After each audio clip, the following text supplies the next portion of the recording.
Hello दोस्तों, स्वागत है आपका इस वीडियो में। मैं हूं साहिल और आप देख रहे हो रिप्ट्रॉनिक्स। अगर आप मोबाइल फ़ोन रिपेयरिंग का फ्री क्लास लेना चाहते हो तो इस वीडियो को देख सकते हो। तो एक मोबाइल फ़ोन का खोलने का सही प्रोसेस क्या होता है, मोबाइल फ़ोन खोलने के बाद हमें किस तरह के पार्ट दिखाई देते हैं और वो सभी पार्ट को कैसे आइडेंटिफाई करना है, यानी कि एक मोबाइल फ़ोन के अंदर के जितने भी पार्ट होते हैं उसका आइडेंटिफिकेशन हम कैसे कर सकते हैं, कौन सा पार्ट क्या है, उसका फंक्शन क्या है, उसमें अगर कोई प्रॉब्लम आ जाता है तो उसका सोल्यूशन हम किस तरह से कर सकते हैं।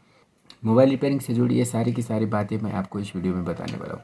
तो इस वीडियो को देखने के बाद आप मोबाइल फ़ोन रिपेयरिंग के जो बेसिक बातें होते हैं, जैसे कि मोबाइल फ़ोन के अंदर के पार्ट को पहचान करना, मोबाइल फ़ोन खोलने का तरीका को जानना और मोबाइल फ़ोन के कौन सा पार्ट ख़राब हो जाने से किस तरह का प्रॉब्लम आता है उसका पहचान करना, उसका सही सोल्यूशन हम किस तरह से कर सकते हैं, उसका इन्फॉर्मेशन भी मैं आपको इस वीडियो में देने वाला हूँ। अगर आपको मोबाइल फ़ोन रिपेयरिंग आता है तो भी आप इसको देखें, अगर आपको थोड़ा थोड़ा आता है तो भी देखें। अगर आपको मोबाइल रिपेयरिंग बिल्कुल भी नहीं आता है तो आप इसको 2 बार 3 बार भी देख सकते हो। इसको देखने के बाद आपको मोबाइल फ़ोन रिपेयरिंग से जुड़ी जो बेसिक इन्फॉर्मेशन होते हैं वो हो जाएगा और बिना बेसिक इन्फॉर्मेशन के आगे का रिपेयरिंग आप नहीं कर सकते। इसीलिए ये वीडियो आपके लिए बहुत ही यूज़फुल है। इस वीडियो को लास्ट तक देखें और वीडियो अगर आपको अच्छा लग रहा हो, वीडियो आपको समझ में आ रहा हो तो वीडियो को लाइक ज़रूर करें। मोबाइल फ़ोन रिपेयरिंग से जुड़ी जो दूसरे वीडियो इस चैनल पे आने वाले हैं उसको भी अगर आप देखना चाहते हो तो इस चैनल को सब्सक्राइब ज़रूर कर लें। किसी भी फ़ोन का रिपेयरिंग अगर आप करना चाहते हो तो सबसे पहले आपको उस फ़ोन को खोलना होता है, जिसे डिसेंबल प्रोसेस बोला जाता है। तो आप देख सकते हो मेरे पास कुछ फ़ोन है, मैं इसको खोल के आपको दिखाऊंगा इसके अंदर कितने पार्ट होते हैं और इसको खोलने का जो सही प्रोसेस है वो भी मैं आपको बताऊंगा। तो इस लेसन को देखने के बाद और इसको प्रैक्टिस करने के बाद आप मोबाइल फ़ोन का जो बेसिक रिपेयरिंग है वो कल से ही कर सकते हो। तो इस वीडियो को बिना स्किप किए हुए लास्ट तक देखिएगा। तो चलिए, सबसे पहले मैं एक मोबाइल फ़ोन के अंदर होने वाले जितने भी पार्ट होते हैं उसका नाम मैं आपको दिखा देता हूँ। फिर मैं आपको मोबाइल फ़ोन को खोल के वो सभी पार्ट का पहचान मैं आपको कराऊंगा। तो सबसे पहले हम मोबाइल फ़ोन के अंदर होने वाले जितने भी पार्ट होते हैं वो सभी का नाम जानते हैं। जैसे मैंने नाम सभी का लिख के यहाँ पे रखा हुआ है। तो सबसे पहले मोबाइल फ़ोन का पार्ट्स, पार्ट्स का मतलब होता है हार्डवेयर। एक मोबाइल फ़ोन को चलाने के लिए हमें पार्ट्स का ज़रूरत होता है जिसे हार्डवेयर बोला जाता है। उसके अलावा इसके अंदर हमें सॉफ्टवेयर भी डालना होता है। तो हार्डवेयर और सॉफ्टवेयर मिलके मोबाइल फ़ोन काम करता है। तो सबसे पहले हमें मोबाइल फ़ोन का पार्ट्स को जानना है, क्योंकि जो सॉफ्टवेयर होते हैं वो हार्डवेयर के अंदर ही डाला गया होता है। तो मोबाइल फ़ोन का जो सबसे पहला पार्ट होता है उसे हम हाउजिंग बोलते हैं। जैसे किसी भी फ़ोन का जो बाहर का पार्ट आप देखते हो तो उसे बोला जाता है हाउजिंग। ये सभी हाउजिंग हो गया। तो एक हाउजिंग के अंदर 2 या 3 पार्ट हो सकता है। अगर 3 पार्ट है तो एक को हम फ्रंट हाउजिंग बोलेंगे, जिसमें डिस्प्ले और टच प्लेस किया जाता है। जैसे डिस्प्ले और जो टच है वो हमारे फ्रंट हाउजिंग के अंदर डाला गया होता है और इसके पीछे बोर्ड वगैरह भी डाला गया होता है। उसके बाद मिडिल हाउजिंग हो जाता है, मतलब बोर्ड को कवर करने के लिए मिडिल हाउजिंग, या इसे हम इंटरमीडिएट हाउजिंग भी बोल सकते हैं। उसके बाद हो जाता है बैक हाउजिंग, जो बैटरी को कवर करने के लिए यूज़ किया जाता है। जैसे ये जो पार्ट आप देख रहे हो ये है बैक हाउजिंग। लेकिन जो नए फ़ोन आ रहे हैं उसमें क्या होता है, मिडिल और बैक हाउजिंग को कंबाइन करके एक ही बना दिया गया होता है। जैसे आप यहाँ पे देख सकते हो इसमें बैक हाउजिंग नहीं है। आप अगर इसका बैटरी निकालना चाहो तो इसको ईजिली नहीं निकाल सकते, क्योंकि इस फ़ोन में बैक हाउजिंग का फैसिलिटी नहीं है। तो जिस फ़ोन में बैक हाउजिंग होता है उसका बैटरी हम बहुत ही आसानी से निकाल सकते हैं। जैसे आप ये फ़ोन देख रहे हो, इसमें बैक हाउजिंग है, तो अगर आप इसका बैटरी रिप्लेस करना चाहो तो बहुत ही आसानी से आप इसको निकाल सकते हो। जैसे इस तरह से हाउजिंग को बहुत ही आसानी से इस तरह इसका हाउजिंग को निकाल सकते हो और इसके अंदर जो बैटरी होता है उसको भी आप बहुत ही आसानी से निकाल सकते हो। मैं वीडियो रिकॉर्डिंग खुद से ही कर रहा हूँ तो वीडियो थोड़ा शेकी हो सकता है, तो उसके लिए आप कंसीडर कीजिएगा। मैं जितना हो सके अच्छा वीडियो बनाने की कोशिश करूँगा। तो फ़ोन के इस हाउजिंग को बोला जाता है बैक हाउजिंग। उसके बाद ये जो हाउजिंग आप देख रहे हो उसको बोला जाता है इंटरमीडिएट हाउजिंग। मतलब इसके अंदर के जितने भी पार्ट होते हैं उसको निकालने के लिए आपको इस हाउजिंग को खोलना होता है, तो इसको बोला जाता है इंटरमीडिएट हाउजिंग। और इस हाउजिंग में बहुत सारे स्क्रू लगे हैं, जैसे आप यहाँ पे देख सकते हो बहुत सारे स्क्रू लगे होते हैं। तो इस सभी स्क्रू को खोलना होता है, उसके बाद हम इसके अंदर के जितने भी पार्ट होते हैं उसको हम देख पाएंगे और उसको रिपेयर कर पाएंगे। तो ये हो गया एक सिंपल फ़ोन खोलने का प्रोसेस। तो इसके अलावा एक दूसरा फ़ोन होता है, जैसे आप यहाँ पे देख सकते हो इसके अंदर बैक हाउजिंग का फैसिलिटी नहीं है। तो आपको इस फ़ोन को खोलने के लिए क्या करना होगा, यहाँ से खोलना होगा। तो इस तरह के फ़ोन को खोलने के लिए सबसे पहले आपको इस तरह का जो ट्रे होता है उसको बाहर कर लेना होता है, क्योंकि ये जो ट्रे है इस हाउजिंग को रोकता है बाहर निकलने से। तो जो भी ट्रे आपको मिले, सिम ट्रे या मेमोरी ट्रे, तो सबसे पहले आप उसको बाहर कर ले, फिर इसका हाउजिंग को आप निकाल सकते हो। तो इसका हाउजिंग को निकालने के लिए आपको इस तरह का जो ओपनर टूल होता है उसका यूज करना होता है। और बहुत सारे मेटालिक ओपनर टूल भी आते हैं, प्लास्टिक के टूल भी आते हैं। तो प्लास्टिक का टूल यूज़ करने से हमें क्या होता है, इस ये जो हाउसिंग है उसमें स्क्रैच लगने का चांसेस बहुत ही कम होता है और डैमेज होने का चांसेस भी बहुत ही कम होता है। तो जितना हो सके हमें प्लास्टिक का टूल यूज़ करना है, लेकिन समटाइम्स प्लास्टिक का यूज़ काम नहीं करता, क्योंकि ये जो हाउसिंग होता है वो बहुत ही हार्ड होता है। तो उस कंडीशन में हमें मेटल का टूल भी ज़रूरी होता है। मोबाइल खोलने के लिए प्लास्टिक का ओपनर टूल भी ज़रूरी है और साथ साथ मेटल का भी ओपनर टूल हमें ज़रूरी होता है। मोबाइल फ़ोन का हाउसिंग को खोल लेने के बाद हमें एक बहुत ही इंपॉर्टेंट पार्ट दिखाई देता है जिसको एंटीना बोला जाता है। तो एंटीना का मेन फंक्शन होता है मोबाइल में आने वाले या मोबाइल से जाने वाले सिग्नल को रिसीव या ट्रांसमिट करना, मतलब सिग्नल को लेना या सिग्नल को बाहर सेंड कर देना। तो बाहर से जो आने वाले सिग्नल होते हैं पहले एंटीना में आते हैं, उसके बाद मोबाइल के जो नेटवर्क सेक्शन के आईसी होते हैं उसके अंदर ये ट्रांसफ़र हो जाते हैं। और जब हम अपने मोबाइल से सिग्नल को बाहर सेंड करते हैं तो उस टाइम में भी जो सिग्नल है वो एंटीना पे आता है और एंटीना से बाहर निकल के जो नज़दीकी टावर होते हैं मोबाइल के वहाँ पे ट्रांसफ़र हो जाता है। तो एंटीना का बहुत ही इंपॉर्टेंट रोल होता है सिग्नल को रिसीव करने में और सिग्नल को ट्रांसमिट करने में। तो जितने भी वायरलेस कम्युनिकेशन होते हैं सभी के लिए अलग अलग एंटीना का ज़रूरत होता है। जैसे कि मोबाइल नेटवर्क या कॉलिंग एंटीना, मतलब हम अपने फ़ोन से किसी को जब कॉल करते हैं तो उस दौरान जो एंटीना फंक्शन करता है तो उसको बोला जाता है मोबाइल नेटवर्क या कॉलिंग नेटवर्क एंटीना। और उसके बाद जो दूसरा एंटीना होता है उसे बोला जाता है वाईफाई या जीपीएस एंटीना। मतलब मोबाइल को हम वाईफाई से जब कनेक्ट करते हैं या जो हमारा मोबाइल का लोकेशन ट्रैक करने का काम करता है उसके लिए भी एक एंटीना बनाया गया होता है मोबाइल के अंदर जिसको बोला जाता है वाईफाई या जीपीएस एंटीना। उसके बाद एक और एंटीना होता है जिसे बोला जाता है ब्लूटूथ एंटीना। तो जब हम अपने फ़ोन में ब्लूटूथ ऑन करते हैं और अपने फ़ोन को किसी दूसरे डिवाइस से ब्लूटूथ के मार्फत से कनेक्ट करते हैं तो उस टाइम में जो एंटीना काम करता है तो उसे बोला जाता है ब्लूटूथ एंटीना। तो इस तीनों एंटीना का पहचान हम कैसे कर सकते हैं? तो तीनों एंटीना का पहचान करने के लिए आपको सभी का काम समझना होगा। जैसे मोबाइल नेटवर्क का जो काम है या इसका जो रेंज है वो कितना है, वाईफाई का रेंज कितना है और ब्लूटूथ का रेंज कितना है। अगर आप रेंज को जान जाते हो तो आपको एंटीना पहचान करने में भी बहुत ही आसानी होगी। तो मोबाइल नेटवर्क का जो रेंज होता है वो सबसे बड़ा होता है, क्योंकि जब आप किसी को कॉल करते हो तो आपके मोबाइल से जो सिग्नल निकलता है वो नज़दीकी टावर में जाता है और उस नज़दीकी टावर का डिस्टेंस कुछ किलोमीटर में भी हो सकता है। सभी मोबाइल कंपनी का नेटवर्क टावर आपके एरिया में कहीं न कहीं रखा गया होता है। तो आप जब भी कॉल करते हो तो आपका मोबाइल से जो सिग्नल निकलता है उसी टावर को चला जाता है और वो टावर क्या करता है उस सिग्नल को हेड ऑफ़िस को देता है और उसके बाद वो सिग्नल जिसको भी आप कॉल किए हुए होते हो उसके नज़दीकी टावर में जाता है और वहाँ से फिर उसके मोबाइल में ट्रांसफ़र हो जाता है। तो कॉलिंग के दौरान जो सिग्नल निकलते हैं एक मोबाइल से वो डायरेक्ट किसी दूसरे के मोबाइल में ट्रांसफ़र नहीं हो। तो इस तरह से मोबाइल नेटवर्क का जो रेंज होता है सबसे बड़ा होता है। इसीलिए इसके लिए जो एंटीना यूज़ किया जाता है मोबाइल फ़ोन के अंदर उसका साइज़ भी सबसे बड़ा होता है। मोबाइल फ़ोन के अंदर जो सबसे बड़ा एंटीना होगा उसे हम मोबाइल फ़ोन नेटवर्क का एंटीना बोलेंगे या कॉलिंग एंटीना बोलेंगे। उसके बाद जो वाईफाई और जीपीएस एंटीना होता है उसका रेंज मिडिल होता है। मतलब वाईफाई और ब्लूटूथ को आप कंपेयर करोगे तो वाईफाई का रेंज बड़ा होता है और जो ब्लूटूथ का रेंज होता है वो छोटा होता है। तो एक वाईफाई का जो रेंज होता है वो पूरे बिल्डिंग के अंदर होता है, मतलब एक बिल्डिंग में आप कहीं भी वाईफाई चला सकते हो। भले ही उसका सिग्नल है थोड़ा लो और हाई हो सकता है, लेकिन मोस्टली जो वाईफाई का रेंज होता है विदिन बिल्डिंग होता है। लेकिन जो ब्लूटूथ का रेंज होता है वो क्या होता है विदिन रूम होता है। तो इसीलिए जो सबसे छोटा एंटीना होता है वो होता है ब्लूटूथ का और जो मिडिल साइज़ का एंटीना होता है वो होता है वाईफाई का और जो सबसे बड़ा एंटीना होता है वो होता है मोबाइल नेटवर्क का। तो इस तरह से एक मोबाइल के अंदर 3 एंटीना हो सकता है, लेकिन समटाइम्स क्या होता है मोबाइल में सिर्फ 2 ही एंटीना, तो उस कंडीशन में वाईफाई और ब्लूटूथ का जो फंक्शन होता है वो सेम ही एंटीना के अंदर डाला गया होता है। मतलब एक ही एंटीना में वाईफाई और ब्लूटूथ दोनों काम करता है और मोबाइल नेटवर्क का जो एंटीना होता है वो अलग से ही रखा गया होता है। तो उसके बाद मोबाइल फ़ोन के अंदर एक एंटीना केबल या इसे हम आरएफ केबल भी कह सकते हैं, उसे कोएक्सियल केबल भी बोला जाता है। तो इस तरह का पार्ट का भी यूज़ किया जाता है मोबाइल फ़ोन के अंदर।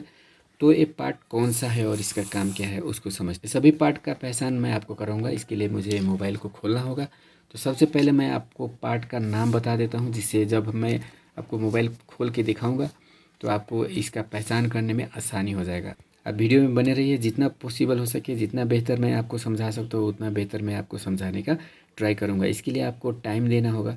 अब जल्दबाजी में कुछ भी नहीं सीख सकते, आप फ्री में सीख रहे हैं, लेकिन इसके लिए आपको टाइम का देना बहुत ही ज़रूरी है। बिना टाइम दिए हुए आप मोबाइल रिपेयरिंग नहीं सीख सकते। अगर आप टाइम नहीं दे सकते तो वीडियो को आप जिस भी टाइम में फ्री हो उस टाइम में इसको देखें। अगर आप स्किप करके देखेंगे तो वीडियो में आपको कुछ भी समझ नहीं आएगा, क्योंकि ये ऑनलाइन क्लास है और इसमें आपको मतलब क्वेश्चन पूछने का उतना फैसिलिटी नहीं होता है जो हम ऑफलाइन में सीखते हैं। तो इसीलिए इसमें आपको ध्यान ज़्यादा देना होगा। तो चलिए अब मैं आपको एंटीना केबल या आरएफ केबल या इसे कोएक्सियल केबल भी बोला जाता है तो इसका काम क्या होता है। जैसे अभी के जो फ़ोन होते हैं उसमें डबल बोर्ड होते हैं। किसी फ़ोन में आपको इस तरह से सिंगल बोर्ड दिखाई देता है, लेकिन किसी फ़ोन के अंदर आपको इस तरह से 2 बोर्ड दिखाई देगा, जैसे ऊपर के की तरफ एक अलग बोर्ड और नीचे की तरफ एक अलग बोर्ड। तो इस दोनों बोर्ड को एक दूसरे से कनेक्ट करना ज़रूरी होता है, क्योंकि इसका जो सिग्नल है वो बिना कनेक्शन के इस बोर्ड में ट्रांसफ़र नहीं हो सकता है। और जो मेन बोर्ड होता है उसके अंदर जो इम्पोर्टेंट आईसी, जो बड़े आईसी होते हैं, CPU, power IC, memory IC, network IC, सभी इस मेन बोर्ड के अंदर डाला गया होता है। तो दोनों बोर्ड को कनेक्शन करने के बाद यहाँ पे जो सिग्नल आएगा वो मेन बोर्ड को चला जाएगा, या मेन बोर्ड का जो सिग्नल होगा वो इस बोर्ड में ट्रांसफ़र हो जाएगा। तो इसके लिए हमें इस तरह का एक केबल को लगाना होता है। जैसे आप यहाँ पे देख सकते हो, एक सफ़ेद केबल है और एक यहाँ पे ब्लू केबल दिख रहे हैं। तो इस तरह के केबल को बोला जाता है एंटीना केबल। तो ये जो केबल है वो सिर्फ एंटीना का सिग्नल को मतलब मेन बोर्ड में सेंड करने का काम करता है। बाकी जो सिग्नल होते हैं, जैसे आप यहाँ चार्जिंग पोर्ट देख रहे हो, यहाँ पे माइक होते हैं और ईयरफोन जैक आप यहाँ पे देख रहे हो, तो ये सभी का सिग्नल इस तरह के केबल से नहीं जाते हैं। उसके लिए अलग एक केबल बनाया गया है जिसे फ्लेक्स केबल बोलते हैं। तो ये जो केबल है इसे बोला जाता है एंटीना केबल, आरएफ केबल या कोएक्सियल केबल। मोबाइल में 2 बोर्ड हैं, उसमें इस तरह का केबल का यूज़ किया जाता है। जिस मोबाइल में सिंगल बोर्ड होते हैं उसमें इस तरह का केबल का कोई भी यूज़ नहीं किया जाता। तो ये जो एंटीना केबल या आरएफ केबल या कोएक्सियल केबल है, ये हो भी सकता है, नहीं भी हो सकता है, डिपेंड करता है मोबाइल के डिज़ाइन के ऊपर। उसके बाद एक और पार्ट होते हैं नेटवर्क के लिए, जिसको एंटीना सॉकेट बोला जाता है। जैसे एंटीना का सिग्नल यहाँ पे रिसीव हो जाने के बाद यहाँ पे एक आप देख रहे हो इस तरह का पार्ट लगा हुआ है, तो इस पार्ट को बोला जाता है एंटीना सॉकेट। यहाँ पे भी आप एक सॉकेट देख रहे हो, यहाँ पे भी आपको दूसरा सॉकेट दिखाई दे रहा है। तो इस तरह के पार्ट को सॉकेट बोला जाता है, जो एंटीना से आने वाले जो सिग्नल होते हैं उसको फिल्टर करता है। उसके बाद इसका जो आईसी होता है उसको ट्रांसफ़र कर देता है। तो सॉकेट का काम होता है फिल्टर करना, तो इसीलिए एंटीना सॉकेट का भी यूज़ मोबाइल के अंदर किया जाता है। उसके बाद मोबाइल फ़ोन बैटरी, तो ये हो गया मोबाइल फ़ोन का बैटरी, जिसका वोल्टेज रेंज होता है 3.7 से लेके 4.4। मतलब मोबाइल फ़ोन का जो बैटरी है उसका मिनिमम वोल्टेज होता है 3.7 और जो मैक्सिमम वोल्टेज होता है वो होता है 4.4। तो अब मिनिमम का मतलब हो गया किसी का मिनिमम 3.7 होगा, लेकिन किसी बैटरी का मिनिमम 3.8 भी हो सकता है, किसी का 3.85 भी हो सकता है। ये है मिनिमम रेंज, ये है मैक्सिमम रेंज, मतलब इसी के बीच में आपको बैटरी का वोल्टेज दिखाई देगा। सभी बैटरी का मिनिमम 3.7 होना ज़रूरी नहीं है, इसे थोड़ा सा ज़्यादा भी हो सकता है और किसी का इसे थोड़ा सा कम भी हो सकता है। इस बैटरी का देखते हैं हम कितना है मिनिमम। तो आप यहाँ पे देख सकते हो, इसका बैटरी आप देख रहे हो 3.8 वोल्ट लिथियम आयन बैटरी लिखा हुआ है, और इसका जो मैक्सिमम वोल्टेज है आप यहाँ पे देख रहे हो 4.35। तो मैंने यहाँ पे 4.4 लिखा हुआ है, लेकिन इसका है 4.35, मतलब इसका जो मैक्सिमम है इससे थोड़ा कम है और इसका जो मिनिमम है इससे थोड़ा ज़्यादा है, क्योंकि मैंने यहाँ पे मिनिमम 3.7 लिखा है, यहाँ पे मिनिमम है 3.8। तो ये हो गया हर एक के लिए कॉमन रेंज। मोबाइल फ़ोन को चार्ज होने के लिए और मोबाइल फ़ोन को ऑन होने के लिए इतना वोल्टेज का होना बहुत ही ज़रूरी है। इससे अगर कम वोल्टेज हमें मिलता है बैटरी के अंदर तो मोबाइल फ़ोन ऑन नहीं हो। तो मोबाइल का फ़ोन का मिनिमम वोल्टेज 3.7 होना बहुत ही ज़रूरी है। इससे अगर कम वोल्टेज मिलता है तो फ़ोन ऑन भी नहीं होगा और चार्ज भी नहीं होगा। तो इसीलिए आपको हर एक चीज़ का नॉलेज होना ज़रूरी है। हर एक चीज़ को आपको एकदम बारीकी से अच्छी तरह से पहचान करना है। हर एक चीज़ को आपको एक एक करके जानना है। उसके बाद ही आप मोबाइल रिपेयरिंग का कंप्लीट उसके बाद ही आप कंप्लीट मोबाइल रिपेयरिंग सीख सकते हो। तो यहाँ पे देख सकते हो जो 6 नंबर हमारा पार्ट है उसका नाम है स्पीकर। तो स्पीकर का काम आप सबको मालूम होगा। स्पीकर का काम होता है साउंड को बाहर निकालना। कोई भी स्पीकर हो उसका काम क्या होता है, साउंड को बाहर निकालना। वो साउंड आता है आईसी से, जैसे मोबाइल का साउंड है मोबाइल की आईसी से आएगा। उसके बाद उस साउंड को स्पीकर क्या करेगा, बाहर निकाल देगा। एक मोबाइल के अंदर 2 तरह का स्पीकर का यूज किया जाता है। एक होता है पीछे की तरफ, जिसे हम रिंगर या लाउड स्पीकर बोलते हैं। मतलब इस फ़ोन में देख सकते हो इस तरह से पीछे की तरफ होल्स बनाए गए हैं। तो ये जो होल्स है वो साउंड को बाहर निकालने के लिए बनाया गया है। इस पोजीशन में जो पार्ट आपको देखने को मिलेंगे वो होगा रिंगर या लाउड स्पीकर, जो मतलब हाई साउंड को प्रोड्यूस करता है। उसके बाद सभी फ़ोन में आपको आगे की तरफ भी स्पीकर देखने को मिलता है, यहाँ पे इस पोजीशन में। तो इस पोजीशन में जो स्पीकर आपको दिखाई देगा तो उसको बोला जाता है ईयर स्पीकर। ईयर स्पीकर का मतलब हो गया फ्रंट साइड, आगे की साइड में होने वाला स्पीकर, और रिंगर और लाउड स्पीकर मतलब हो गया पीछे की तरफ होने वाला स्पीकर। तो इस तरह से एक फ़ोन के अंदर 2 स्पीकर का यूज़ किया जाता है। अगर किसी फ़ोन में रिंगटोन नहीं बज रहा है, गीत बजाने पर साउंड नहीं आ रहा है, लाउड स्पीकर में करने पर साउंड नहीं आ रहा है, तो पीछे वाला स्पीकर में प्रॉब्लम होता है। और जब हम फ़ोन में बातें कर रहे होते हैं और हमारे कान में कोई भी आवाज़ अगर नहीं सुनाई दे रहा है तो उस टाइम में जो ख़राब होता है वो ईयर स्पीकर ख़राब होता है। तो इस तरह से सभी पार्ट का काम भी आपको जानना है और उसमें होने वाले प्रॉब्लम भी आपको जानना है, और उसका सोल्यूशन के लिए आप उस पार्ट को चेंज कर सकते हो। और चेंज करने पर भी अगर सोल्यूशन नहीं हो रहा है तो फिर आपको बोर्ड रिपेयरिंग करना होता है। तो चलिए आगे बढ़ते हैं, और जो 7th नंबर पार्ट है उसका नाम है माइक या माइक्रोफोन। तो माइक्रोफोन भी अभी के जो फ़ोन है उसमें 2 तरह की माइक्रोफोन या माइक का यूज़ किया जाता है। एक होता है कॉलिंग के लिए, मतलब जब हम फ़ोन करते हैं किसी को तो उस टाइम में हमारा जो साउंड होता है उसको ये माइक रिसीव करता है और हमारे फ़ोन के अंदर सेंड कर देता है, और हमारे फ़ोन से वो साउंड दूसरे के फ़ोन में भी ट्रांसफ़र हो जाते हैं।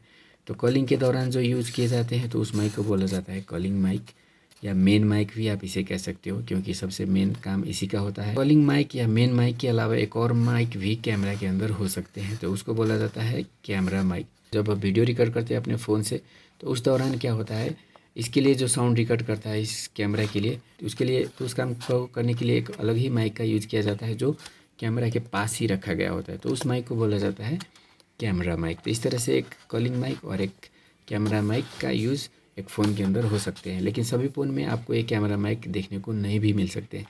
एक कॉलिंग माइक आपको सभी में दिखेंगे, लेकिन इस फ़ोन का जो यूज़ है वो ऑप्शनल है, हो भी सकते हैं और नहीं भी हो सकते हैं। तो माइक के अलावा आपको कैमरा दिखाई देंगे, तो कैमरा तो आप सबको मालूम होगा, एक पीछे की तरफ होते हैं और एक आगे की तरफ होते हैं। अभी के फ़ोन्स में पीछे की तरफ 2, 3, 4 कैमरा भी हो सकते हैं।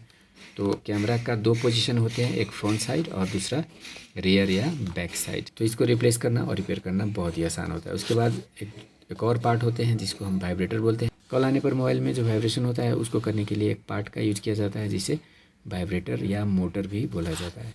तो मोबाइल फ़ोन के अंदर बहुत सारे सेंसर होते हैं, बहुत सारे टाइप के सेंसर यूज़ किए गए होते हैं, लेकिन जो सेंसर हम देखते हैं उसे बोला जाता है प्रॉक्सिमिटी सेंसर। और इसके अलावा एक फिंगरप्रिंट सेंसर भी होते हैं जिसको हम देख सकते हैं, और बहुत सारे सेंसर सीपीयू के अंदर डाले गए होते हैं जिसको हम देख नहीं सकते। तो जो प्रॉक्सिमिटी सेंसर होता है वो कहाँ पे होता है, चलिए मैं आपको दिखा देता हूँ।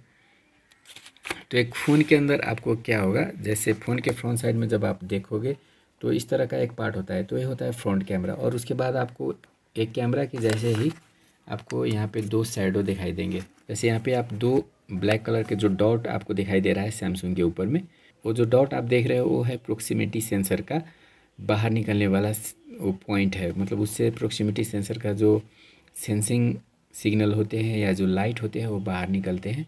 तो इस सेंसर का जो काम होता है वो जब हम अपने फ़ोन के अपने कान के करीब में लेकर जाते हैं तो हमारा फ़ोन का जो डिस्प्ले का लाइट होता है वो तुरंत ही बंद हो जाता है, जिससे हमारे फ़ोन का बैटरी का सेविंग होता है। तो मोबाइल फ़ोन का बैटरी को सेव करने के लिए, यानी कि बैकअप को अच्छा बनाने के लिए इस तरह का सेंसर का यूज़ किया जाता है। इसे बोला जाता है प्रॉक्सिमिटी सेंसर। तो ये हो गया सेल्फी कैमरा या फ्रंट कैमरा का पोजीशन, और ये जो पार्ट आप यहाँ पे देख रहे हो तो ये है प्रॉक्सिमिटी सेंसर का पॉइंट। जैसे इस फ़ोन में भी आप देख सकते हो यहाँ पे प्रॉक्सिमिटी सेंसर का पॉइंट है, यहाँ पे कैमरा का पॉइंट है।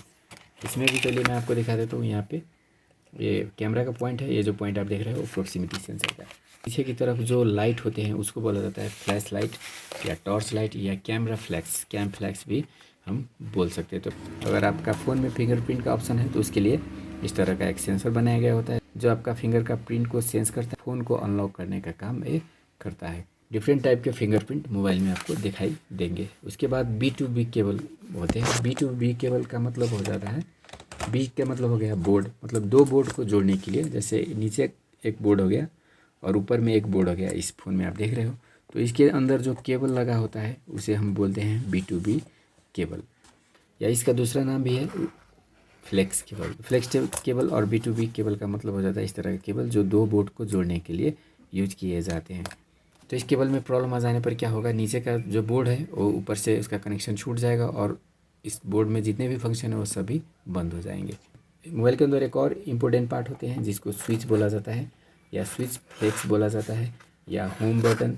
मोबाइल के साइड में आपको इस तरह से वॉल्यूम के लिए अलग ही स्विच, पावर के लिए अलग ही स्विच, और किसी किसी में वॉल्यूम पावर सभी को एक ही साइड में डाला गया होता है। जैसे आप देख सकते हो वॉल्यूम का भी यहीं पे है और पावर का भी यहीं पे है। तो ये जो बटन है इसको हम स्विच बोलते हैं, और इसके अंदर क्या होता है, एक मतलब फ्लेक्स या पत्ता डाला गया होता है जो स्विच का काम करता है, जो मतलब जब हम इसको प्रेस करते हैं तो सिग्नल को बोर्ड के अंदर सेंड करने के लिए इसके अंदर एक केबल डाला गया होता है जिसे हम फ्लेक्स बोलते हैं या स्विच फ्लेक्स बोलते हैं। चलिए अब मोबाइल का जो आगे का पार्ट होते हैं उसका पहचान करते हैं, डिस्प्ले और टच। तो ये जो ऊपर वाला वाइट पार्ट आप देख रहे हो वो है टच, और टच के अंदर जो ये ब्लैक हिस्सा आप देख रहे हो तो उसे बोला जाता है डिस्प्ले। तो इस तरह से मोबाइल के आगे के हिस्से में डिस्प्ले और टच दो पार्ट होते हैं। और मोबाइल का ये जो टच आप देख रहे हो तो इससे एक फ्लेक्स या तार निकाल के बोर्ड को जोड़ता है।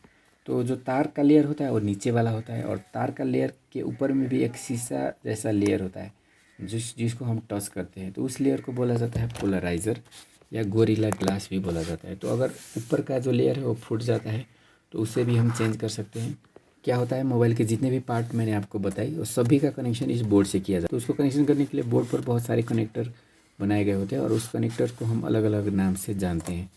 जैसे बोर्ड के ऊपर में आपको एक कनेक्टर देखने को मिलेगा जिसको टिप्स बोला जाता है। तो टिप्स का मतलब हो गया ये इस तरह का, जो पॉइंट आप देख रहे हो यहाँ पे 2 पॉइंट, तो ये हो गया टिप। इसके पीछे के साइड में भी आप देख सकते हो, यहाँ पे भी टिप है, यहाँ पे भी टिप बना हुआ है, यहाँ पे भी टिप बना हुआ है, और बहुत सारे टिप बने हुए होते हैं बोर्ड के ऊपर। तो ये टिप का काम होता है बेसिकली डिफरेंट पार्ट को कनेक्शन करना। तो इस टिप में हम किस तरह के पार्ट जोड़ सकते हैं, ईयर स्पीकर को जोड़ा जा सकता है टिप के ऊपर, रिंगर को जोड़ा जा सकता है, वाइब्रेटर को जोड़ा जा सकता है, हेडफोन जैक को जोड़ा जा सकता है। मतलब मोबाइल के कुछ पार्ट होते हैं जिसका कनेक्शन हम बोर्ड से करते हैं, उसके लिए इस तरह का टिप बनाया गया होता है। तो मोबाइल का पार्ट को हम टिप के थ्रू भी कनेक्ट कर सकते हैं अपने बोर्ड से, जैसे चार्जर, हेडफोन, कैमरा, फ्लेक्स। इसके लिए क्या होता है, कनेक्टर लगे होते हैं। जैसे चार्जिंग के लिए चार्जर कनेक्टर आप देख सकते हो इस तरह से, फ़ोन में आपको चार्जिंग जोड़ने के लिए कनेक्टर है, हेडफोन जोड़ने के लिए भी कनेक्टर है, और डिस्प्ले, टच जितने भी होते हैं सभी को जोड़ने के लिए कनेक्टर लगे होते हैं। तो वो सभी को हम कनेक्टर बोलते हैं। जैसे मोबाइल में सिम और मेमोरी कार्ड डालने के लिए जो पार्ट बने होते हैं, जो कनेक्टर बने होते हैं, उसको बोला जाता है सॉकेट। जैसे ये दोनों हो गया सॉकेट, एक सिम के लिए और दूसरा मेमोरी के लिए है। उसके बाद मोबाइल के बोर्ड के ऊपर आपको मतलब और भी बहुत सारे पार्ट देखने को मिलेंगे। ये ब्लैक पार्ट जो आप यहाँ पे देख रहे हो, एक बड़ा सा ब्लैक पार्ट यहाँ पे आप देख रहे हो, तो इस तरह के पार्ट को बोला जाता है आईसी। और चलिए मैं दूसरे बोर्ड पे दिखा देता हूँ आपको। ये जो बड़े बड़े पार्ट आप यहाँ देख रहे हो ये सब भी मोबाइल फ़ोन के आईसी है। इसके ऊपर और इसके अगल बगल में बहुत सारे और छोटे छोटे पार्ट आपको दिखाई दे रहे होंगे। ये सभी को बोला जाता है कंपोनेंट। मतलब मोबाइल के फ़ोन के बोर्ड में आपको क्या क्या दिखाई दे रहा है, टिप दिखाई दे रहा है, इस तरह से कनेक्टर दिखाई दे रहा है, डिफरेंट डिफरेंट कनेक्टर दिखाई दे रहा है, उसके बाद आईसी दिखाई दे रहा है, उसके बाद आईसी के अगल बगल और कनेक्टर के अगल बगल में इस तरह के छोटे छोटे पार्ट दिखाई दे रहे हैं, इसको बोला जाता है component. Register, capacitor, coil, inductor, diode, transistor, इस तरह के डिफरेंट कंपोनेंट्स बोर्ड में लगे होते हैं। और जो आईसी होते हैं वो भी डिफरेंट टाइप के होते हैं, जैसे प्रोसेसिंग के लिए, पावर देने के लिए, नेटवर्क के लिए, और अदर फंक्शन जैसे वाईफाई हो गया, उसके बाद ब्लूटूथ हो गए जैसे वाईफाई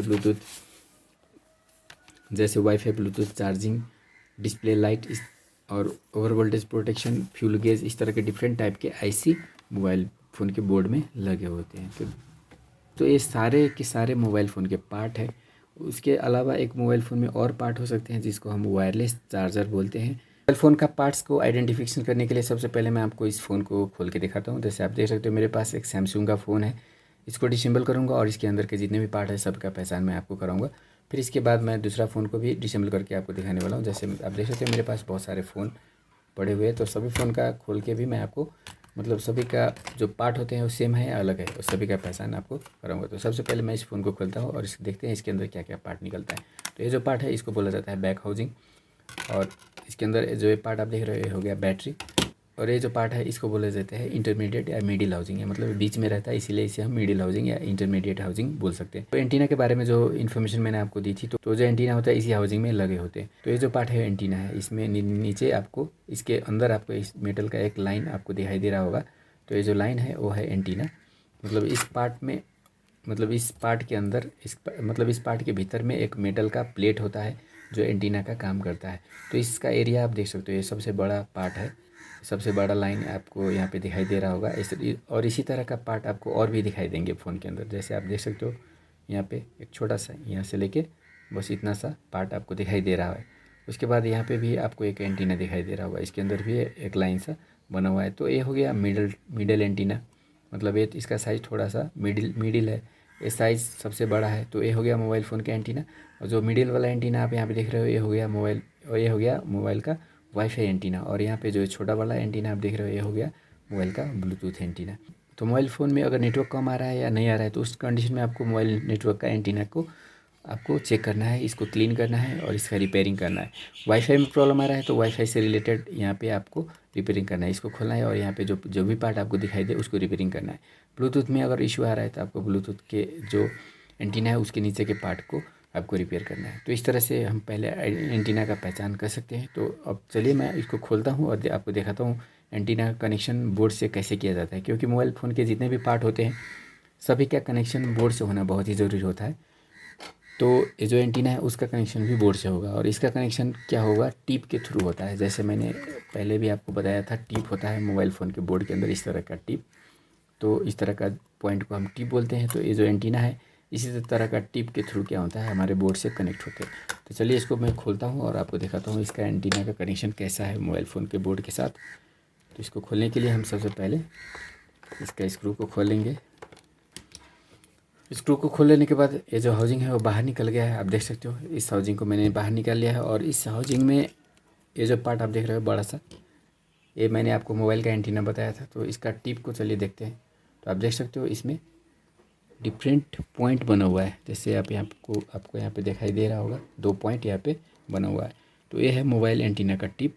जैसे इसको हम जब ऐसे रखते हैं फिटिंग करने के टाइम में, ये जो 2 टिप है वो इस 2 टिप के साथ कनेक्ट हो जाते हैं। जैसे आपको यहाँ पे देख सकते हो, यहाँ पे 2 टिप यहाँ पे बने हुए हैं। तो हम जब ऐसे रखेंगे तो इसका कनेक्शन इसी 2 पॉइंट से, इस टिप से हो जाएगा और मोबाइल जो भी सिग्नल और ये एंटीना जो भी सिग्नल रिसीव करेगा वो इस टिप को देगा और टिप के बाद क्या होगा, वो सिग्नल आप यहाँ पे थोड़े से कंपोनेंट आपको दिखाई दे रहा होगा 1 2 3 4, ये 4 कंपोनेंट दिखाई दे रहे हैं। मतलब इस टिप के बाद वो सिग्नल इस कंपोनेंट को आएंगे, कंपोनेंट को आने के बाद इस सॉकेट में आएंगे, इसको हम एंटीना सॉकेट बोलते हैं। और सॉकेट में आने के बाद इसके अंदर चला गया है, मतलब इसके अंदर आईसी होते हैं।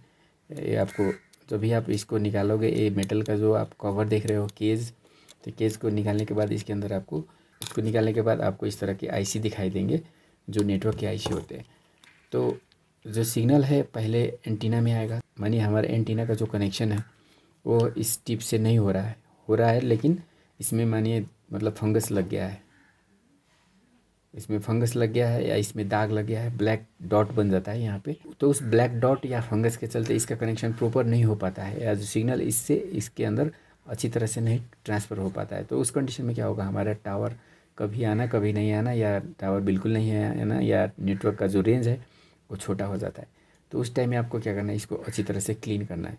और ये जो टिप यहाँ पे है एंटीना का, उसको भी क्लीन करना है, बोर्ड के टिप को भी क्लीन करना है और एंटीना का पैड, इसको एंटीना हम पैड बोलते हैं, एंटीना सिर्फ एंटीना भी बोल सकते हो। तो इस पैड का टिप को भी क्लीन करना है और बोर्ड का जो टिप होता है उसको भी क्लीन करना है। इसको आप आयरन से भी क्लीन कर सकते हो या बोर्ड क्लीनर जो लिक्विड होता है या पेट्रोल होते हैं उससे भी क्लीन कर सकते हो। और इतना करने के बाद भी अगर नहीं हो रहा है तो इस कंपोनेंट में फॉल्ट होने का चांसेस होते हैं। तो इस कंपोनेंट को चेक करना है एक एक करके और इसको रिपेयरिंग करना है। और कंपोनेंट बिल्कुल सही है तो फिर इस सॉकेट को चेक करना है, मतलब सॉकेट को इस साइड और इस साइड कनेक्टेड होना चाहिए, तभी ये सिग्नल को इस साइड सेंड कर पाएगा। तो अगर ये सॉकेट ख़राब है तो इसको निकाल के आप जंपर मार सकते हो। और इतना करने के बाद भी नहीं हो रहा है तब आपको क्या करना है, जो आईसी इसके अंदर होते हैं उस आईसी को वोल्टेज मिल रहा है नहीं मिल रहा है, उसके अगल बगल में इसी तरह के कंपोनेंट रखे गए होते हैं, वो सारे कंपोनेंट ठीक है या नहीं है उसको चेक करना है। और वोल्टेज और कंपोनेंट सही है तो फिर वो आईसी में फॉल्ट होता है, उस आईसी को आपको, अगर रिबल वाले आईसी है तो रिबल करना है या तो रिप्लेस कर देना है। तो इस तरह से आपका नेटवर्क का 100% सोल्यूशन हो जाएगा। तो ये हो गया मोबाइल नेटवर्क का एंटीना। उसके बाद चलिए अगर वाईफाई में प्रॉब्लम आते हैं, वाईफाई का एंटीना यहाँ पे है, मैंने आपको बताया था। तो चलिए इस हाउसिंग को मैं अलग कर देता हूँ और इस पार्ट को मैं निकालता हूँ। तो इस पार्ट में आप देख सकते हो एंटीना का कनेक्शन होने के लिए इस तरह का पॉइंट आप देख रहे हो बना हुआ है और इस पॉइंट का कनेक्शन इस टिप से होगा। जैसे आप यहाँ पर देख रहे हो ऐसे रखने पर ये टिप से ये पॉइंट, और इसका भी सेम टू सेम मोबाइल के जैसा ही होता है। जैसे आप यहाँ पर टिप देख रहे हो उसके बगल में कुछ कंपोनेंट लगे हैं। टिप का रिपेयरिंग करने के बाद हम कंपोनेंट का रिपेयरिंग करेंगे, लेकिन इसके बगल में एंटीना सॉकेट नहीं दिया गया जो हम मोबाइल एंटीना के बगल में इस तरह से देख पाए थे। तो आप देख सकते हो इस एंटीना का कनेक्शन मेन बोर्ड से भी नहीं है, मेन बोर्ड हमारा यहाँ पे है, एंटीना अलग ही बनाया गया है। तो इस एंटीना का कनेक्शन करने के लिए इस तरह से एक केबल लगाया गया है। तो इस केबल का कनेक्शन आप देख सकते हो यहाँ पे है और इसका सॉकेट भी यहाँ पे।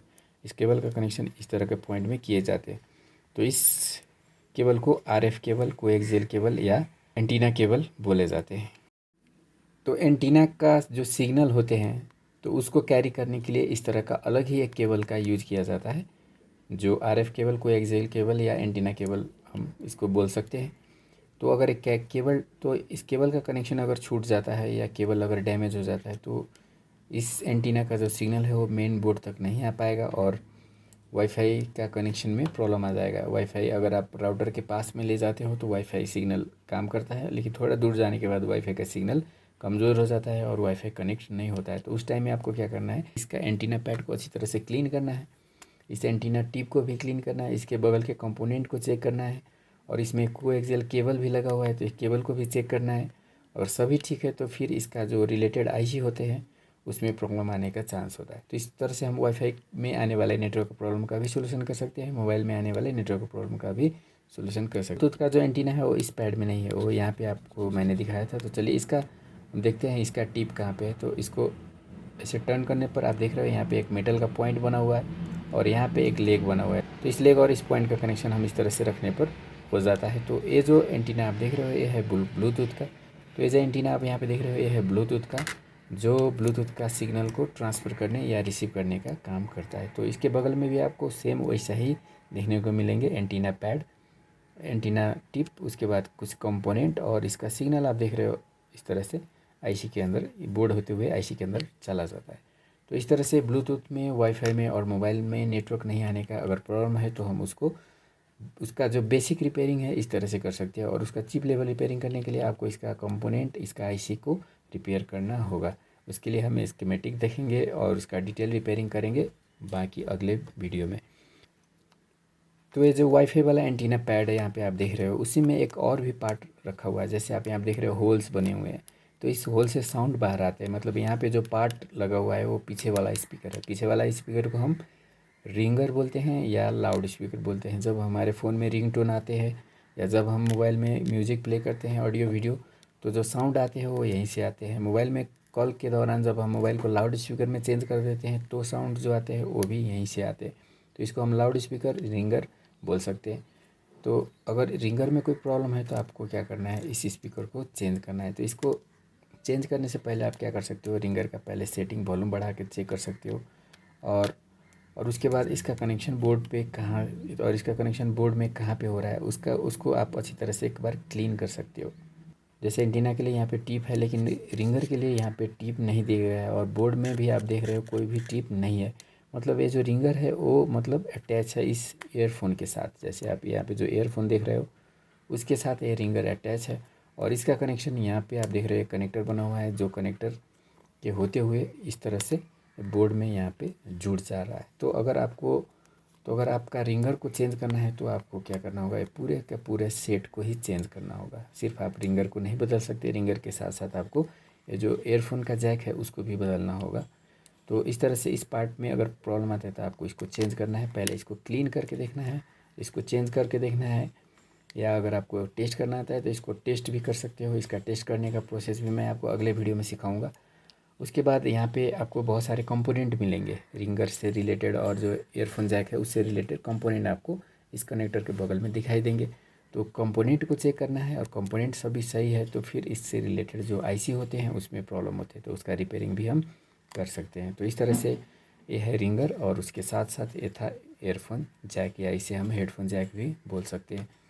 तो स्पीकर के बाद अब चलिए हम माइक का पहचान करते हैं। तो माइक ऑलवेज क्या होता है, हमारे बॉटम पार्ट में होते हैं। यह है मोबाइल का टॉप पार्ट और ये है मोबाइल का बॉटम पार्ट। तो यहाँ पे आप देख सकते हो कहीं ना कहीं पे होल बनाया गया होगा। जैसे एक होल आप यहाँ पे देख रहे हो, सभी फ़ोन में आपको दिखाई देगा। जैसे चलिए इसमें भी है, मैं आपको दिखा देता हूँ। यहाँ पे एक होल देख रहे हो, तो ये है माइक का पोजीशन है, माइक यहाँ पे बैठेगा। तो अगर माइक में प्रॉब्लम आता है तो क्या है, हम किसी से जब फ़ोन में बातें करते हैं तो उस साइड का जो साउंड होता है हम सुनते हैं, जो लेकिन जो हम बोलते हैं तो वो दूसरे साइड में सुनाई नहीं देता है। तो उस टाइम में हमारा माइक में प्रॉब्लम होने का चांसेस होते हैं। तो इस माइक को चेंज करने के लिए सबसे पहले आपको माइक को चेंज नहीं करना है, इस होल को क्लीन करके देखना है। होल गंदा हो जाने से क्या होगा, इसमें डस्ट जम जाने से हमारा जो साउंड है वो अंदर नहीं जा पाएगा और उसको माइक उसको नहीं ले पाता है। तो पहले आपको इस होल को क्लीन करना है। होल क्लीन करने के बाद भी नहीं हो रहा है तो फिर आपको क्या करना है, इस बोर्ड को निकालना है। उस बोर्ड को निकालने के लिए आप इस तरह के जो कनेक्शन होते हैं उसको अलग कर सकते हो। और इस बोर्ड को पीछे टर्न करने के बाद आपको यहाँ पे एक पार्ट दिखाई देगा जिसको बोला जाता है माइक। जैसे ये पार्ट जो आप यहाँ पे देख रहे हो वो है माइक। और एक सिंपल फ़ोन या कीपैड फ़ोन में भी माइक होते हैं जो थोड़ा सा अलग टाइप के होते हैं। जैसे एक सिंपल फ़ोन कीपैड फ़ोन है, इसका माइक भी चलिए मैं आपको दिखा देता हूँ। इसका माइक भी नीचे की तरफ ही होता है, नीचे यहाँ पे भी आपको एक होल दिखाई दे रहा होगा। यहाँ पे इस होल के बगल में माइक होते हैं। तो इस बोर्ड को आपको निकाल लेना है। इस बोर्ड को निकालने के बाद ये ऊपर वाला जो पार्ट आप देख रहे हो बड़ा सा, ये है रिंगर। और नीचे एक छोटा सा पार्ट होता है, बहुत ही छोटा पार्ट होता है। यहाँ पे ये जो पार्ट है ये माइक है। आप यहाँ पे माइक लिखा हुआ देख भी सकते हो, जैसे यहाँ पे माइक लिखा हुआ भी है। तो इस पार्ट को हम माइक बोलते हैं। ये डबल मतलब 2 पिन वाले माइक है। और यहाँ पे जो माइक आप देख रहे हो इससे बोला जाता है डिजिटल माइक। इसको निकालने के बाद आपको नीचे 3, 4 या 5 पिन दिखाई देंगे। तो 2 पिन वाले माइक भी होते हैं इस तरह का सिंपल, और 5 पिन वाले माइक भी होते हैं। फंक्शन एक ही होता है, दोनों का काम साउंड को भीतर करना होता है, लेकिन इसका जो पिन कॉन्फ़िगरेशन होता है थोड़ा सा अलग होता है। तो सभी का डिटेल फंक्शन भी हम जानेंगे अगले वीडियो में। पहले हम सभी का पहचान करते हैं इस वीडियो में, जिससे हमें मोबाइल रिपेयरिंग कोर्स सीखने में बहुत ही आसानी हो। क्योंकि बिना पहचान किए हुए, बिना उसका फंक्शन किए हुए हम मोबाइल रिपेयरिंग का काम नहीं कर सकते अच्छी तरह से। तो पहले हमें सभी पार्ट को पहचानना है। पहले पहचान करने के बाद हमें उसको क्लीन करना सीखना है।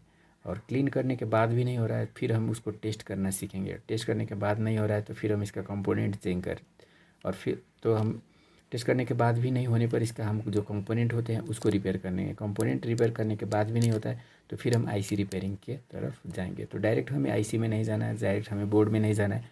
पहले हमें मोबाइल का जो स्टार्टिंग है पहले हमें मोबाइल का जो स्टेप 1 है, स्टेप 1, 2, 3 उसको रिपेयर करना है। फिर हम जो अगले 4th, 5th स्टेप होते हैं उसमें जाएंगे।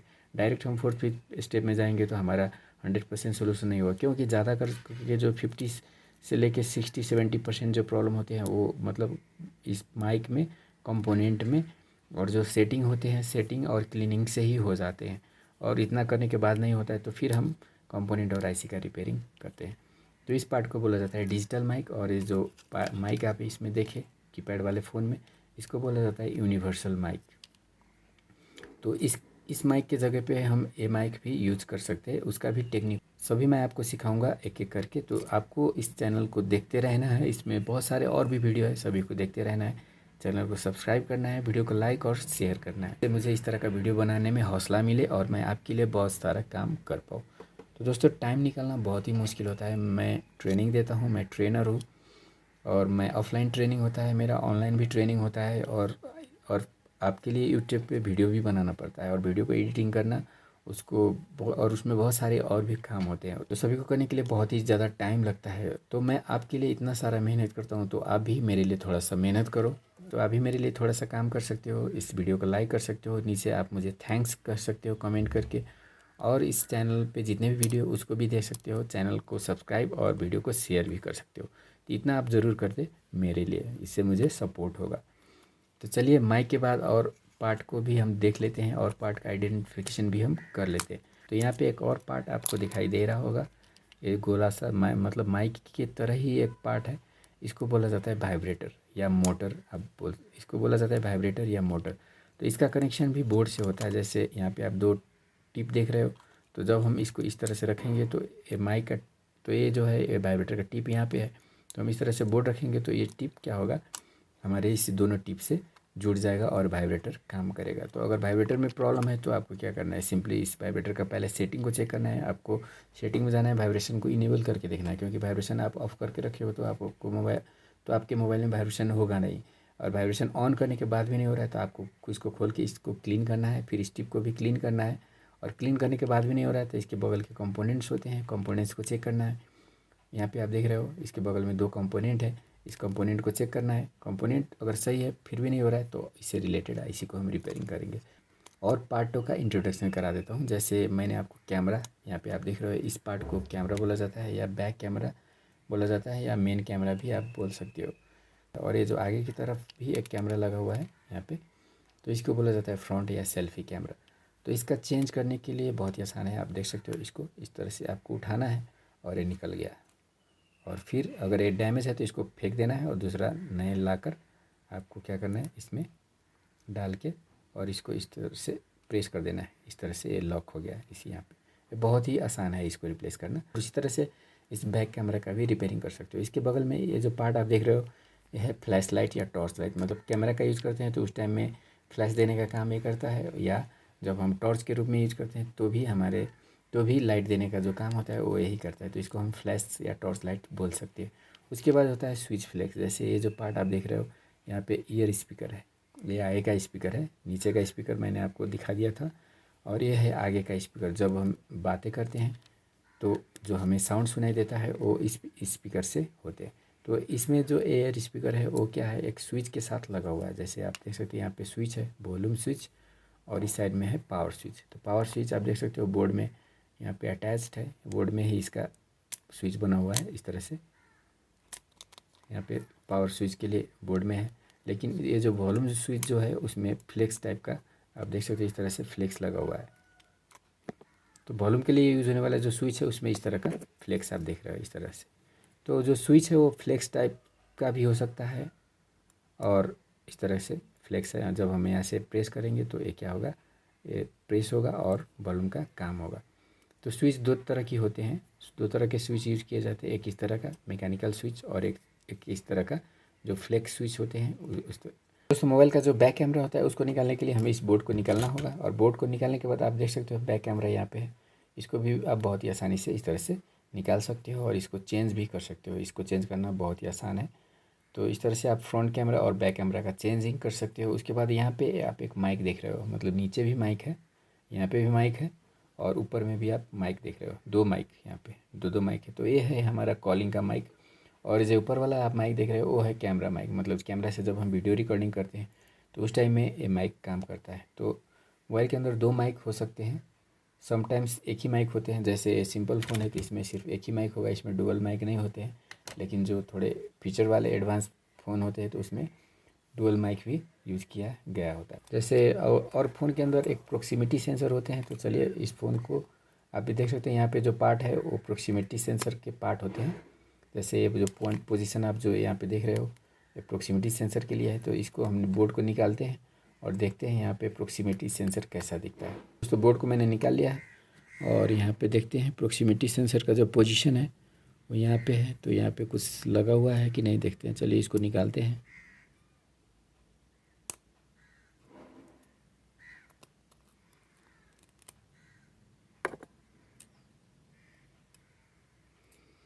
इसको निकालने के बाद नीचे एक बोर्ड है, आप देख सकते हो यहाँ पे एक बोर्ड रखा हुआ है, एक सेंसर है, और इस बोर्ड के ऊपर आप देख सकते हो इस तरह से,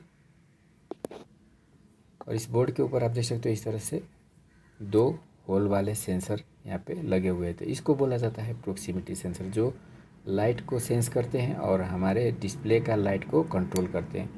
तो इस सेंसर को बोला जाता है प्रोक्सीमिटी सेंसर। तो इसको भी आप बहुत ही आसानी से रिप्लेस कर सकते हो। और ये है आगे का लाइट। प्रोक्सीमिटी सेंसर के बगल में ही एक छोटा सा लाइट भी रखा हुआ है, जो जिसको हम नोटिफिकेशन लाइट या चार्जिंग लाइट बोल सकते हैं। इस तरह से एक मोबाइल फ़ोन में यूज़ होने वाले जितने भी पार्ट थे सभी का लगभग सभी का इन्फॉर्मेशन मैंने आपको दे दिया है। और अब हम जानेंगे कनेक्टर को। जैसे फ़ोन के अंदर किस तरह के कनेक्टर होते हैं। जैसे ज़्यादा करके कनेक्टर तो आपको मालूम होगा, क्योंकि कनेक्टर जो है बहुत सारे बाहर से ही दिखते हैं। जैसे चार्जिंग कनेक्टर हो गया है। उसके बाद ईयरफोन कनेक्टर का पहचान मैंने आपको पहले ही करा दिया है। यहाँ पे जो कनेक्टर देख रहे हो वो है बैटरी कनेक्टर। उसके बाद और भी बहुत सारे कनेक्टर होते हैं, सिम कनेक्टर, मेमोरी कनेक्टर, यहाँ पे जो आप देख रहे हो, और यहाँ पे आप देख रहे हो सिम और मेमोरी कार्ड कनेक्टर। उसके बाद ये जो बड़ा कनेक्टर है वो डिस्प्ले जोड़ने के लिए है, और जहाँ पे कैमरा जुड़ता है वो कैमरा कनेक्टर हो जाता है, और जहाँ पे फ्लेक्स जुड़ता है वो फ्लेक्स कनेक्टर हो जाता है। जैसे कैमरा जोड़ने वाला जो पोजीशन है इसको हम कैमरा कनेक्टर बोलेंगे, और फ्लेक्स जोड़ने वाले जो पोजीशन होते हैं उसको हम फ्लेक्स कनेक्टर बोलेंगे। तो किसी भी फ़ोन में होने वाले ऑलमोस्ट जितने भी पार्ट होते हैं सभी का पहचान मैंने आपको करा दिया है। एक होता है फिंगरप्रिंट सेंसर, ये जो पार्ट है उसको फिंगरप्रिंट सेंसर बोला जाता है। इसका कनेक्शन भी सेम कैमरा की तरह ही होता है, जो बोर्ड में इस तरह के कनेक्टर के थ्रू जोड़ दिया जाता है। तो छोटे से लेके बड़े जितने भी मोबाइल फ़ोन होते हैं सभी में आपको इसी तरह के पार्ट दिखाई देंगे। तो आपको मोबाइल फ़ोन का जितने भी पार्ट है सभी का पहचान करना है, उसका काम को जानना है, उसमें आने वाले फॉल्ट को जानना है, उसका सॉल्यूशन प्रोसेस को जानना है। इतना करने से आप मोबाइल फ़ोन का 50% रिपेयरिंग कर सकते हो। इसके बाद जो आईसी लेवल का रिपेयरिंग होते हैं और जो कंपोनेंट लेवल का रिपेयरिंग होते हैं और जो पार्ट का चेकिंग प्रोसेस होते हैं वो सभी इन्फॉर्मेशन मैं आपको अगले वीडियो में दूंगा। तो इस वीडियो को लास्ट तक देखने के लिए आपका बहुत बहुत शुक्रिया। मिलते हैं अगले वीडियो में मोबाइल रिपेयरिंग के अगले लेसन के साथ, जिसमें मैं आपको मोबाइल रिपेयरिंग का एडवांस टेक्निक सिखाने वाला हूँ। इसको देखकर आप घर बैठे मोबाइल रिपेयरिंग का कोर्स फ्री में सीख सकते हो। तो दोस्तों वीडियो देखने के लिए आपका बहुत बहुत शुक्रिया। वीडियो अच्छे लगे हो तो लाइक करें और चैनल को सब्सक्राइब नहीं किए हो तो सब्सक्राइब करें। Thanks for watching. Bye bye.